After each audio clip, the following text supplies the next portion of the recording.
C'est énorme. L'histoire évolue encore. L'Espagne est littéralement envahie sous nos yeux. Une seule personne est à blâmer. Regardez cette vidéo de posture morale de Peter Sanchez. Écoutez ça. C'est le résultat direct de ses politiques de compassion. Ce n'est pas seulement par compassion, il y voit aussi un intérêt personnel, car il pense que ces personnes voteront pour lui.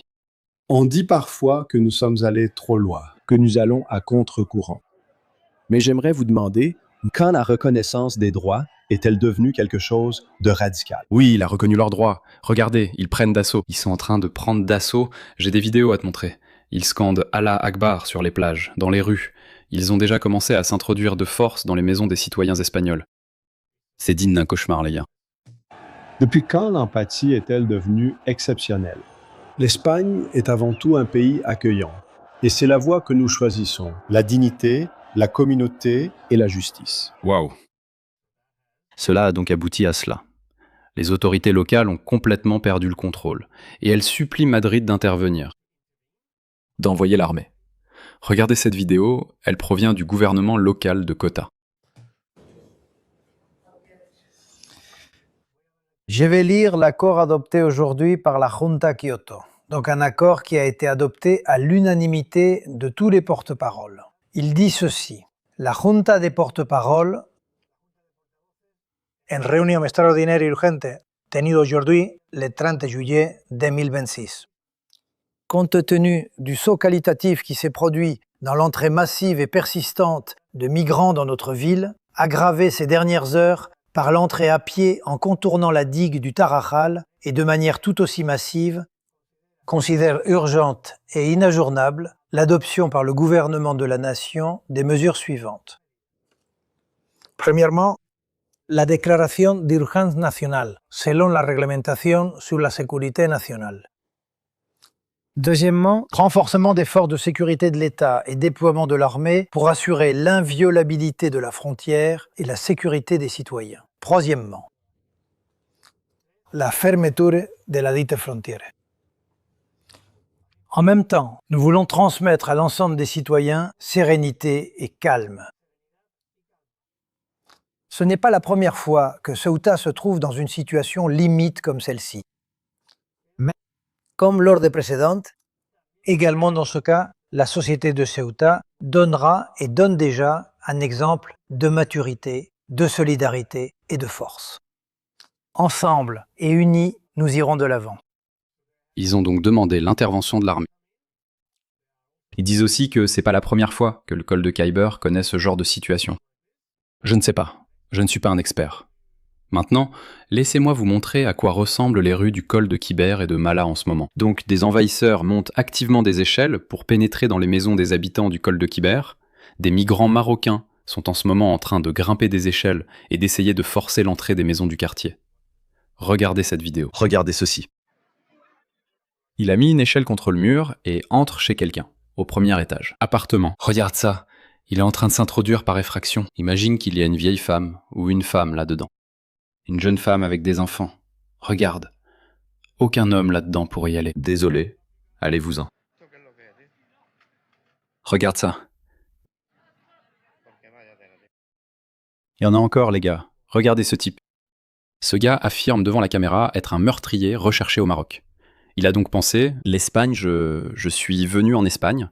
Allez, pourquoi ne restes-tu pas au Maroc? Pourquoi? Désolé, c'est évidemment en espagnol, mais je me fie juste aux sous-titres.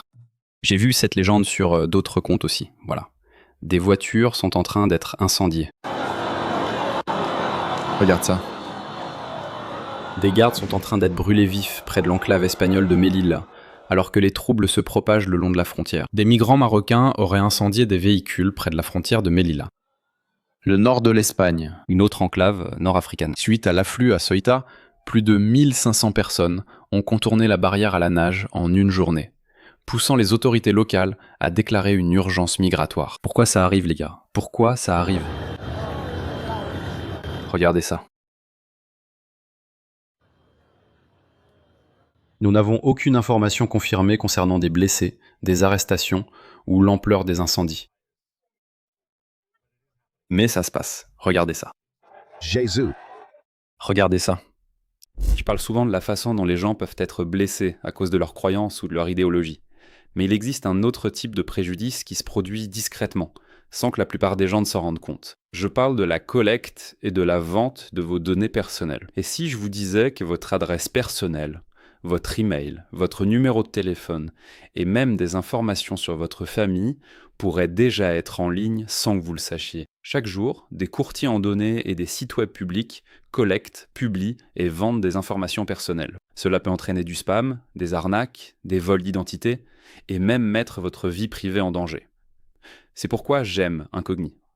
Il suffit de saisir votre adresse email et Incogni trouve automatiquement où vos informations personnelles sont exposées et envoie des demandes de suppression en votre nom. Le tableau de bord de l'application vous fournit des rapports détaillés montrant exactement où vos données ont été supprimées. Et avec le forfait illimité, vous pouvez aller encore plus loin. Collez simplement le lien d'un site exposant vos informations personnelles et les experts d'Incogni en protection de la vie privée s'occupent du reste, avec des suppressions sur mesure. Commencer ne prend que quelques minutes et après une autorisation unique, Incogni s'occupe du plus gros du travail à votre place. Reprenez le contrôle de votre vie privée maintenant. Utilisez mon code spécial pour bénéficier de 60% de réduction sur tout abonnement annuel Incogni, avec en plus une garantie de remboursement de 30 jours. Scannez le QR code ou cliquez sur le lien ci-dessous pour commencer à supprimer vos informations personnelles d'Internet. Ils ne peuvent pas vous nuire s'ils ne vous trouvent pas. Regardez, où sont les femmes et les enfants ? Ces gens vont se lasser de se masturber. Et puis, vous savez, ils vont attraper n'importe quelle femme qu'ils pourront. J'ai vu une femme les accueillir. Elle risque aussi de tomber entre leurs mains. Regardez. Nigel Farage a aussi fait une déclaration. Voyons. Il est temps de se réveiller, tout le monde. Non, je le pense vraiment. Regardez simplement ces images. Cela se passe aujourd'hui à Ceuta, l'enclave espagnole en Afrique du Nord. Oui, c'est un territoire espagnol.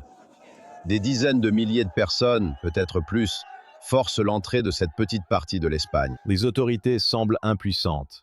Oui, elles ont déclaré l'état d'urgence. Gardez-le à l'esprit. Plus tôt cette année, l'Espagne a accordé une amnistie à 1 demi-million de personnes qui étaient entrées illégalement dans le pays. Les messages venant d'Espagne sont clairs. Vous savez, entrez et vous serez autorisé à rester. Et la Cour suprême a renforcé cela et a dit que vous ne pouvez pas arrêter les bateaux. Toute personne qui entre dans une enclave espagnole, sur un territoire espagnol ou même sur l'Espagne continentale, vous ne pouvez pas la renvoyer. C'est l'ordre de la Cour suprême. C'est leur décision. Certains se rappellent peut-être d'une affiche que j'ai publiée il y a 10 ans, intitulée « Breaking Point », montrant de nombreuses personnes entrant illégalement dans l'Union européenne. J'avais expliqué que voter pour le Brexit, nous aurions le pouvoir d'empêcher ces personnes de venir ici. Malheureusement, les conservateurs nous ont déçus. Les travaillistes nous ont déçus. Croyez-moi, à moins d'avoir un gouvernement réformé, les scènes que vous voyez aujourd'hui en Espagne, beaucoup de ces jeunes hommes, beaucoup d'entre eux, dangereux, se dirigeront vers Calais et viendront aussi dans notre pays. Il est temps de se réveiller. C'est une bataille pour l'avenir de notre civilisation. Le gouvernement italien a déjà publié une déclaration et ils ont dit qu'ils envisagent d'annuler leur accord de Schengen avec l'Espagne. De libre circulation des personnes. Parce que, vous savez, tous ces nouveaux Espagnols. L'Italie dit que nous sommes déjà enrichis. Nous ne voulons plus d'enrichissement. Ils sont déjà enrichis par les Syriens et les gens du Moyen-Orient. Ils ne veulent pas être enrichis par les Nord-Africains. Mais en fait, ils en veulent aussi. Regardez, on dirait une petite invasion. L'eau et en longeant la jetée, on ne peut rien faire. Le gouvernement d'Espagne. Où sont les femmes et les enfants ? Où sont-ils ? Mon Dieu, que penses-tu qu'ils vont faire quand ils auront faim ? Quand ils auront envie de sexe ? Que feront-ils en colère ou désespérés ? Qu'est-ce qu'ils vont faire ? Qu'est-ce que tu penses qu'ils vont faire ? C'est une catastrophe, les gars. C'est une catastrophe. Voilà ce que fait une soi-disant compassion incontrôlée. Alors ce qu'ils ont fait, c'est qu'ils ont contourné la barrière à la nage. Donc ils ont mis des murs pour les empêcher d'entrer, mais ils l'ont contourné à la nage. Pourquoi ne le ferait-il pas ? Regardez cette femme. Regardez cette femme. Si l'empathie suicidaire avait un visage, ce serait celui-ci. Elle les encourage. Cette femme les encourage. Mon Dieu, regardez ça. Ceci, c'est Kyoto. C'est Kyoto. Regardez ça. Et ils viennent juste d'entrer. Ils viennent juste d'entrer, les gars. Voyons ce qu'a dit cet évêque. Nous assistons à une invasion.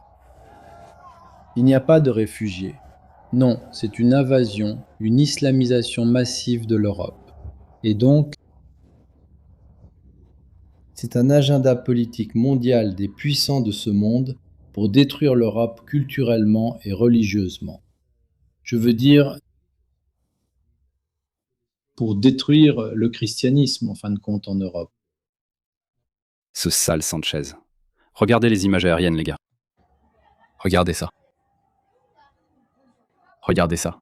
Selon certaines estimations, 80 000 personnes sont arrivées. La BBC a cité 10 000, mais ça semble beaucoup plus, les gars. Ça a l'air d'être bien plus que ça. 15 personnes se sont aussi noyées, au fait. Mon Dieu.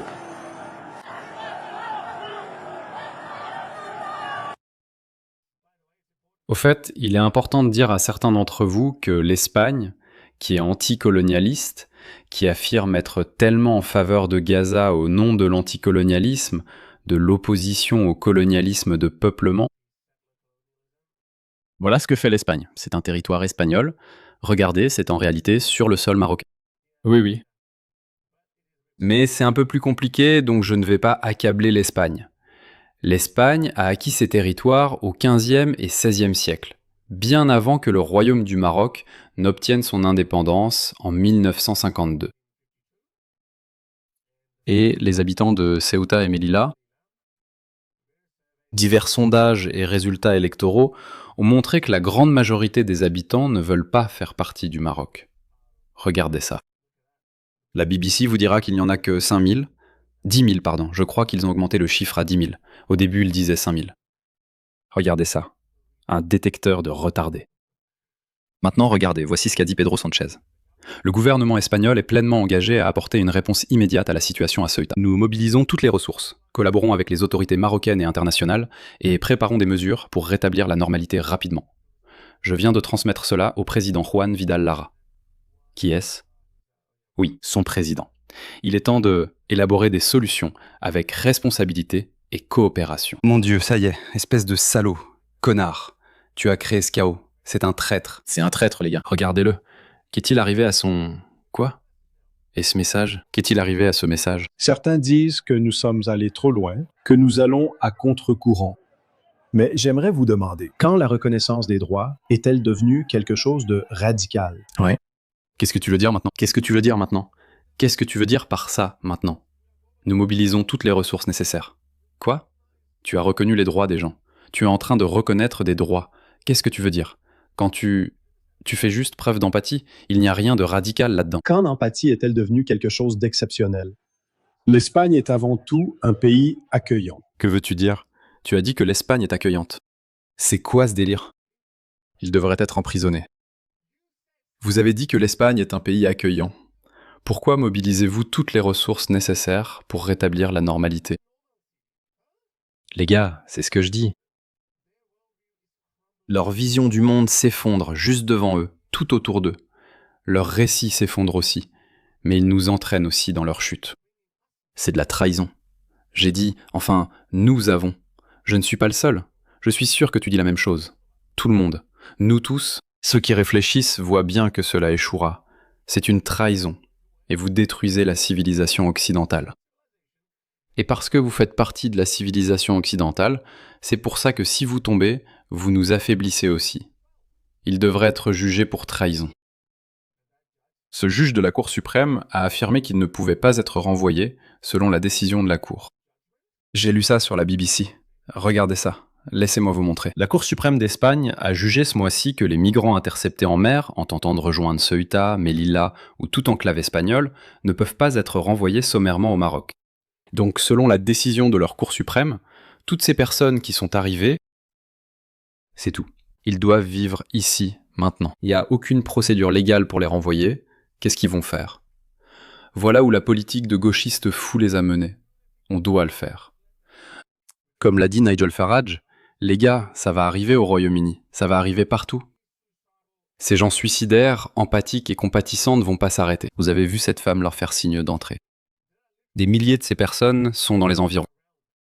Nous ne pouvons pas nous permettre que chacun de ces idiots le découvre par lui-même. Il déconne. Mais si tout le monde commence à le découvrir, alors il y a de fortes chances que nous le découvrions aussi. Si elle se fait agresser, ou si quelque chose de pire lui arrive, elle pourrait changer d'avis. Ou si elle survit, elle pourrait changer d'avis. Mais il y aura toujours plein d'autres illuminés woke qui ne vivront pas ça.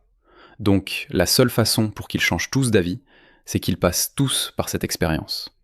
Et si tous passent par cette expérience, nous pourrions tous vivre cette expérience.